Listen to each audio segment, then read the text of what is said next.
the super duper feature update. It's super duper Action duper. plan ownership. Super Squad, we have introduced action plan ownership into the platform for action plans. It's getting more and more important as we're using action plans more and more for more and more things. We got more and more stuff. So we now have ownership. I'm going to give it away to Matty Ice to show you how it works. Hey everybody, Matt Thompson here with a super update for action plans. Let's get into it. We've extended ownership now for action plan templates and action plan instances moving forward. And what does that mean? So here I have a case where I have two different accounts and they can both view this action plan.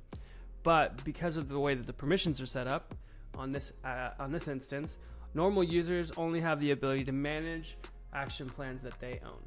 And so what we have done now is added the ability for you to extend ownership and really empowering your teammates to help collaborate on plans or templates that you're building.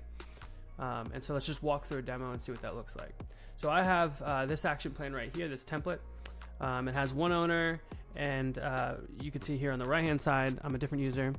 And I can see the plan, but I can't really make any changes or really add create new plans off of that template or really do anything with it.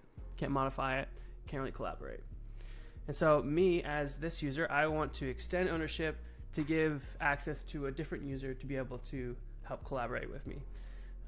So I'm gonna go ahead and do that. So we open up this modal and now I get to select a user from my team and then click save.